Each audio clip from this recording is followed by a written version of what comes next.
What's up, church family? Pastor Josh here.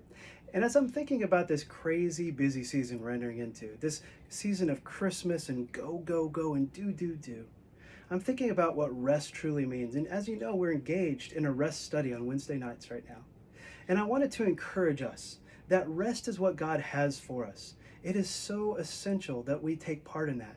And rest for us is relational engagement with sacred time, REST. And there's a few resources that I wanted to share with you and just kind of keep us in mind what rest truly is.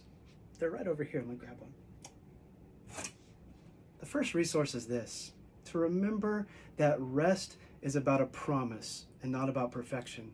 If we try to engage in practices that lead to rest that Jesus has not only said to do, but done and showed us how to do them, that he has modeled for us, that Christians for centuries have modeled, if we try to engage that and we try to be perfect, we are not going to do it right. We recognize that when we set aside time and all these kind of different things, all these disruptions and distractions come along, and we head to guilt and shame, and we go, well, that wasn't perfect. God must not be pleased with me. But guess what? God has promised to be present with us because of what Jesus has done on the cross, because the Spirit of God dwells in us, that he gives us purpose and identity, and he connects us and encourages us and empowers us and connects us with other people that are followers of Jesus, and he uses us in powerful ways. The promise all through that isn't that you will be perfect, because Jesus is the only one that is perfect, but the promise is that God will be present. You will be loved, accepted, and known. So as we engage in these practices of rest, knowing that the promise is the most important thing, and when perfection is not working out, relying and sitting on that promise is very, very important. Here's another one. Rest is learned and not earned. This is a learning curve for many of us. Rest is a learning curve because we are so entrenched and entangled with what the world has to offer. This whole system that Satan has set up to keep us busy and distracted, the system that is leading to destruction and decay, the system that ultimately will burn us out and kill us. Rest in this system is a thing that we have to engage in, and we have to understand that there's a learning curve. We have to posture ourselves, rely on that promise, step into that rest, and understand that when we try to earn God's favor, when we try to do the things that we can do so we can be super Christians, that we're not actually in this process of engagement, of learning. We can all learn, no matter how old we are, no matter how young we are. God is there to teach us and help us learn, and we can learn from each other. And resting is one of the things we have to engage in. And we have to recognize that this learning curve makes it difficult, but it's important that we do. Next part of that is struggle equals growth. The struggle leads to growth. It's crazy. It's crazy to think about this, that we can try to engage in these processes, and we can be frustrated, and we can feel like failures, and we can struggle with this and just be like, oh, why can't I do this? Why can that person do it? Why can't I do it? Guess what? That person aren't doing it as well as you think they are. Struggle, engaging in that struggle and staying in that process leads to growth. In fact, if you are struggling, you are growing. How crazy is that? Because relying on God and staying in the struggle leads to growth. And guess what? You will recognize growth. Probably you'll be the last one. People around you will recognize before you do.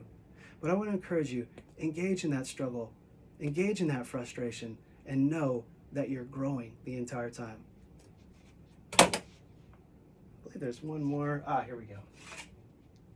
Family is essential. This is so important. We are created to be in relationship with God and others.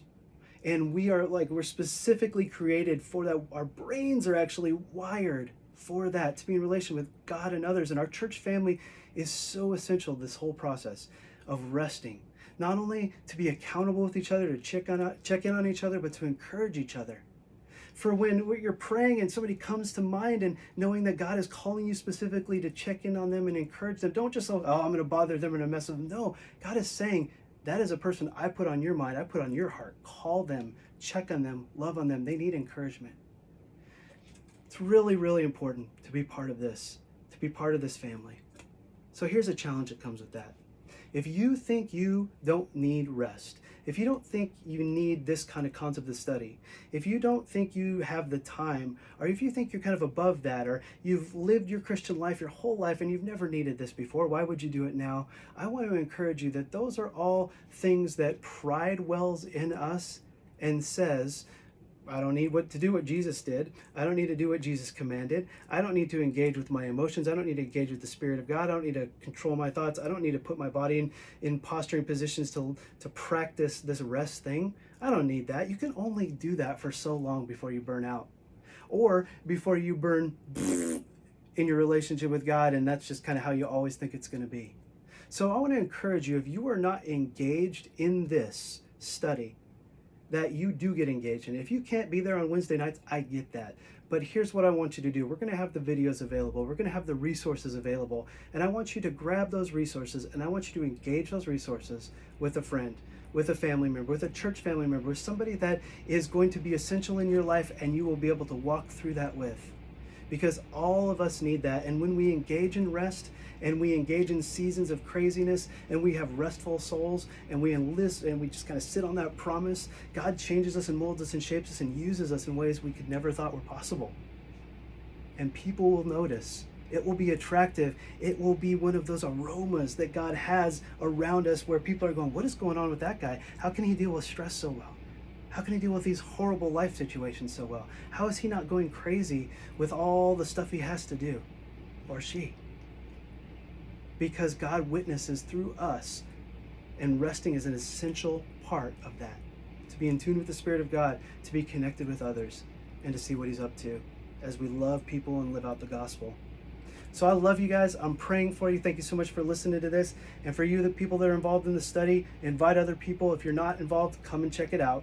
But my prayer for you is that you rest, that you grow, and even in the struggle, that you recognize that the promise that God is with you is powerful and real, and it's really actually seen in an amazing way through the people around you as they love on you well, as they encourage you well.